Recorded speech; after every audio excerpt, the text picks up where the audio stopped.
సంగారెడ్డి జిల్లా సదాశివపేట పట్టణంలో మేడే వేడుకలు స్థానిక అంబేద్కర్ విగ్రహం వద్ద సిఐటియు జిల్లా ఉపాధ్యక్షుడు ప్రవీణ్ కుమార్ ఆధ్వర్యంలో ఘనంగా నిర్వహించారు.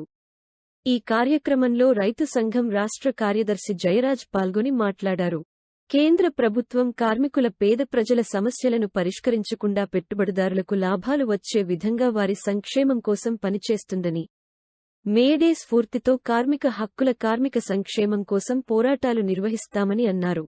దేశంలో కార్మిక కర్షక రైతు కూలీలు అనేక సమస్యలతో బాధపడుతున్నారని, రైతులకు వ్యతిరేకంగా తెచ్చిన నల్ల చట్టాలను కేంద్ర ప్రభుత్వం మెడలు వంచిన చరిత్ర రైతులదని అన్నారు.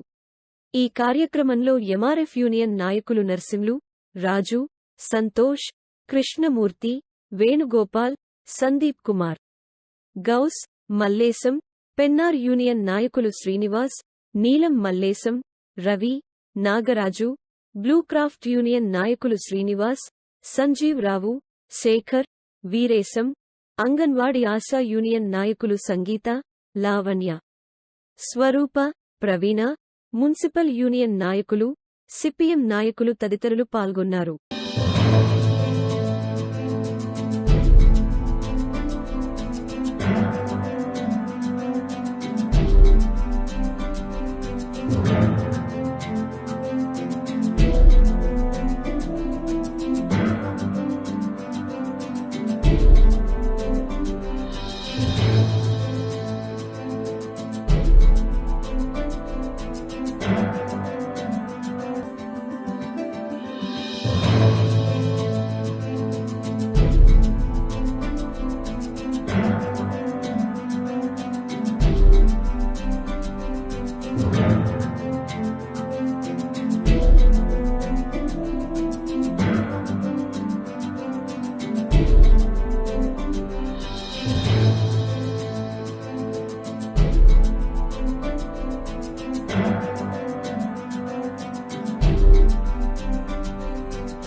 మేడే శుభాకాంక్షలు తెలియజేస్తూ ఉన్నారు.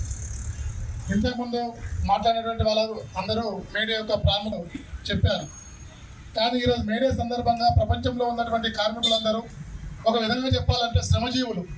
ఎవరైతే కష్టపడతారో, ఎవరైతే శ్రమిస్తారో, ఎవరైతే రోజు పనిచేస్తారో, శ్రమ చేసుకునే వాళ్ళందరూ చెప్పుకునే పండగ ఈరోజు మేడే అనేది అందరూ కూడా గుర్తుపెట్టుకోవాల్సిన అవసరం కూడా ఉంది. ఈరోజు శ్రమ చేస్తేనే సంపద సృష్టిస్తుంది. శ్రమ చేస్తేనే ఈరోజు కార్మికులు ఉత్పత్తి చేసి ఈరోజు యజమానులకు లాభాలు వస్తున్న పరిస్థితి మనం చూస్తూ ఉన్నాం. శ్రమ లేని ప్రపంచంలో, ఈ సమాజంలో ఏ వస్తువు కూడా ఉత్పత్తి కాలేని విషయాన్ని కూడా ప్రతి ఒక్కరు కూడా గుర్తించాలి. కానీ ఈరోజు శ్రమకు తగ్గ ఫలితం రావట్లేదు. శ్రమ మనం చేస్తున్నాం, కష్టపడుతున్నాం. ఈరోజు పెద్ద ఎత్తున కూడా తిండి తిప్పలు లేకుండా పనిచేస్తున్నా, కానీ పనికి తగ్గ మాత్రం వేస్తాం ఈరోజు రావట్లేదు. అందుకే ఈరోజు మనం ఎన్ని గంటలు పనిచేస్తాము అంటే ఆ రోజు మనలాంటి పూర్వీకులు కొట్లాడి అనేక ప్రాణత్యాగాలు బలిదానాల వల్ల ఈరోజు మేడే వచ్చిందని చెప్పేసి మన చరిత్ర చదువుకుంటే తెలుస్తూ ఉంది. ఇది ఎప్పుడు జరిగింది? 135 సంవత్సరాల క్రితం జరిగింది. ఆనాడు పూర్వీకులు 12 గంటలు, 16 గంటలు, 18 గంటలు పనిచేసే రోజులలో కూడా ఎన్నికలు కావాలని చెప్పేసి పోరాడిన రోజు మేడే అని చెప్పేసి మనం చెప్పుకుంటాం. కానీ ఇప్పుడు ఏం జరుగుతుంది? ఈ మేడే సందర్భంగా మనం ఏం చెప్పడం తీసుకోవాలి? మేడే సందర్భంగా రేపు రాబోయే కాలంలో ఈ ప్రాంతంలో ఉన్నటువంటి కార్మిక హక్కుల కోసము, కార్మిక వేతనాల కోసము, ఈఎస్ఐ కోసము, పిఎఫ్ కోసము, ఎన్నికల 10 విధానం ఉండడం కోసము ఈ శపథం తీసుకొని రేపు రాబోయే కాలంలో అందరం ఐక్యంగా ఉండాల్సిన అవసరం కూడా ఉంది అని చెప్పేసి కూడా మీ దృష్టికి నేను తెస్తా ఉన్నాను. ఎందుకంటే ఈరోజు మేడే ఏదైతే చెప్పుకుంటున్నామో 8 గంటల 10 విధానం ఈరోజు తీసేస్తా ఉన్నారు. అత్యంత కీలకమైనది 10 గంటలు. ఈ 10 గంటలు ఈరోజు తొలగిస్తా ఉన్నారు. ఎన్ని గంటలు చేయాలి? 12 గంటలు పని చేయాలని చెప్పేసి ఈరోజు చట్టాలు చేస్తా ఉన్నారు. ఈరోజు భారతదేశంలో 44 కార్మిక చట్టాలు ఉన్నాయి కాబట్టి, కార్మికులకు అనుకూలంగా చట్టాలు ఉన్నాయి కాబట్టి, ఆ కార్మికులకు అనుకూలంగా చట్టాలు ఉండడం వల్ల ఈరోజు ప్రభుత్వాలు కానీ యజమానులు కానీ వాళ్ళతో బేరసరాలు చేసి కార్మిక హక్కులు మనం కాపాడుకుంటూ వస్తూ ఉన్నాం. చట్టాలు లేకపోతే, సంఘమే కనుక లేకపోతే, అడిగేవారు లేకపోతే ఏంటి మన పరిస్థితి? ఒకసారి పరిశీలన చేసుకోవాలి. అందుకే ఈరోజు ఉన్నటువంటి కార్మిక చట్టాలు మొత్తం కూడా 29 రకాల కార్మిక చట్టాలను మొత్తం 4 లేబర్ కోడ్గా ఈ ప్రభుత్వం మార్చేసింది. ఏమని మార్చింది? 2020 సంవత్సరంలో అందరం కరోనా సమయంలో అందరు ఇళ్లలో ఉన్నప్పుడు పార్లమెంట్ సమావేశాలు పెట్టి ఎవరు చెప్పకుండా ఈరోజు 29 కార్మిక చట్టాలు మొత్తం కూడా 4 లేబర్ కోడ్లు మార్చేసి కార్మికులకు అనుకూలంగా ఉన్నటువంటి చట్టాల మొత్తం ఈరోజు పెట్టుబడిదారులకు, యజమానులకు ఈరోజు చుట్టాలుగా చట్టాలను తయారు చేసింది. ఏం చెప్తుంది అందులో? ఈరోజు సమిష్ట పేరా